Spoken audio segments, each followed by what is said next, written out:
ఒకటేంటంటే తన పార్టీలో వచ్చే అసంతృప్తిని డైవర్ట్ చేయడానికి ఒక ప్రయత్నం చేస్తున్నారు. సాధారణంగా ఇప్పుడు వైసీపీలో మొదటిసారి అధికారంలోకి వచ్చింది మొన్న. బోలెడు పోస్టులు ఇచ్చాడు ఆయన. అయినా కూడా అసంతృప్తి వచ్చింది కదా!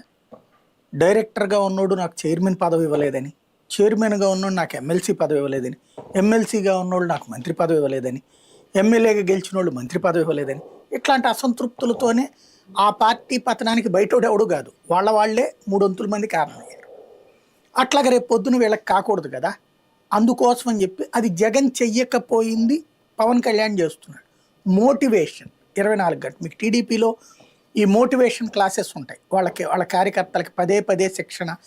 మీకు ఇచ్చిందే చాలా ఎక్కువ అబ్బా, మీ జీవితంలో ఇట్లాంటిది సాధించగలరా, మీ జీవితంలో ఇట్లాంటి పదవి పొందగలరా, ఇట్లాంటిది ఇచ్చామంటే మీకు ఎంత ఇది ఇచ్చామో ఆలోచించండి. ఇలాగంటే ఇచ్చిన దాన్ని ఎక్కువగా ఎక్స్పోజ్ చేయడం అన్నట్టు. ఇప్పుడు వైసీపీలో ఉన్నోళ్ళ ఆలోచన ఎట్ట వచ్చింది కిందసారి, మనం ఎన్నేళ్ళు కష్టపడిన తర్వాత ₹1,00,000 జీతం ఉద్యోగం అనుకున్నారు. కానీ అదొక కాన్స్టిట్యూషనల్ డిజిగ్నేషన్ అన్నది భావించలేదు వాళ్ళు.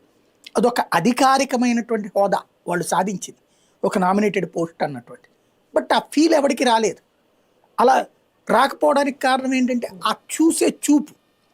ఇప్పుడు తెలుగుదేశంలో ఒక కమిటీలో ఒక డైరెక్టర్, ఇప్పుడు ఎక్కడో ఎందుకు, ఒకప్పుడు పత్తిపాటి పుల్లారావు ఓ మంత్రి, ఆ మంత్రి స్థాయిలో చేసినోడు ఇవాళ మామూలు ఎమ్మెల్యేకి వెళ్ళి కూర్చోవాలి. కానీ వాళ్ళకి ఆ ఫీలింగ్ రానియదు పార్టీ. ఏ పదవి